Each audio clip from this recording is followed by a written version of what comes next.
Hello everyone. We started last time on a huge topic of our digestive system, our gut, and I talked a little bit in general about gut and the importance of the gut as a central part of our body and our system that holding the connection with other systems. Before I go on to explaining the connections with other systems in our body, between gut and other systems, I would like to actually talk a little bit about one of the main roles of our digestive system, of the gut, what is actually digesting the food, what we eat.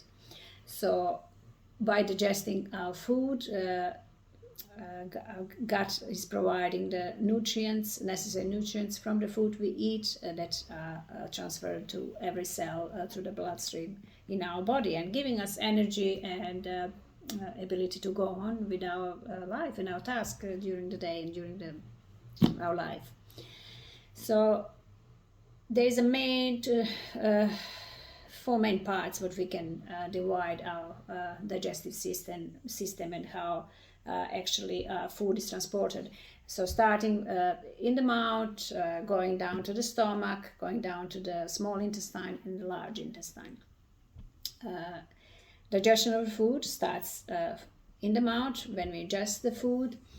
Food is mechanically broken down in the mouth by chewing the food in the mouth, and then also chemically by production of salivary juices and production of the different enzymes for protein is protease for carbs, that's amylase, and for fats, that's lipase. So digestion of protein, carbs, and fats is starting in the mouth by those enzymes.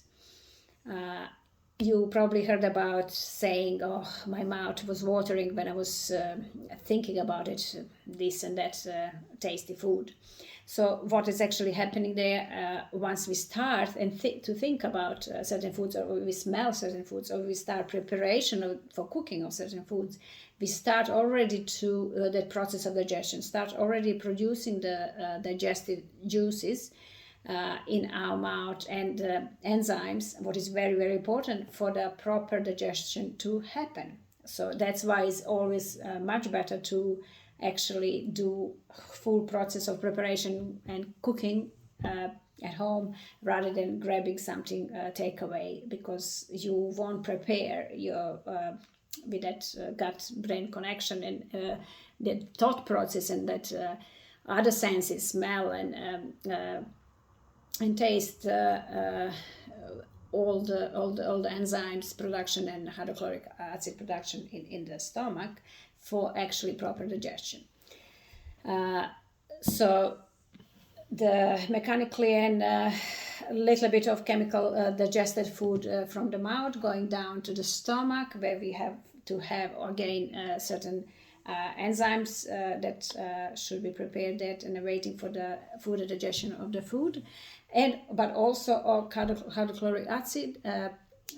We should have enough level of the hydrochloric acid for food to be further broken down and into the sort of mixture of watery and solid particles that should be prepared in the sort of watery mixture that will go down into the small intestine.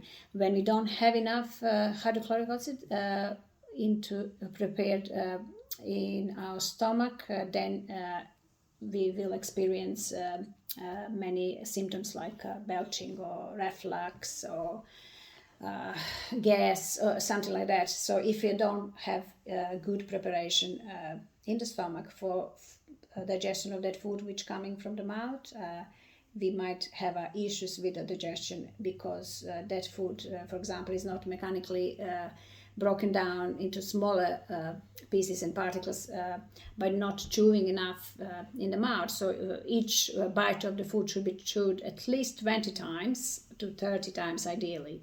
And another thing is that preparation, the thinking and preparing the food for the meal. It's also a process what actually starting preparation of those enzymes in the mouth, in the stomach, and further down. So in the stomach, those muscles squashing and mixing food and those digestive enzymes, juices, that hydrochloric acid breaking the food down. And also hydrochloric acid is important to have high amount, because hydrochloric acid is actually sort of disinfectant that actually would kill harmful organisms like certain bacteria or parasites that we are ingesting with the food. In the small intestine, with that watery, turned around mixture of the food and juices going down, there is alkaline digestive juices in the small intestine that actually breaking down food, and actually there in the small intestine, it's about 90% of the nutrients are absorbed. Anything what is left as a solid and undigested foods, they will go into the large intestine, or any liquid that is not absorbed in the small intestine. Into the large intestine, fluids, vitamins, and electrolytes are absorbed, and we have beneficial bacteria, what I talked about a little bit last time, and macrons that produces the vitamin B12, vitamin K. So there's a final digestion of food completed here, and there is a solid solid food that is left over. Waste is produced and going down to rectum for the discharge. So what I want to point out that in many cases stress is the main cause of malabsorption, and main cause that actually prevent us digest our food properly and absorb nutrients from our food, because of that brain and gut connection that I mentioned last time. So when you stress and you eat your food, you can't really expect that you will get much benefits from that food. For example, I always advise that food and meals shouldn't be eaten in a hurry. Meals shouldn't be eaten in front of TV, shouldn't be eaten in front of the computer while you're working. So all of those stressors, what you think it's not happening, but it's actually happening at the time when you're working or watching something stressful, food shouldn't be eaten at that time. You should have a certain amount of time for your meals to sit down, prepare yourself, and eat in peace and chew properly and so many times, to avoid actually stress affecting digestion of your food, because that you just don't have any absorption of the good nutrients. The reason why you're actually eating that food, to nourish your body, to nourish every of your cells, and to give you a certain amount of energy.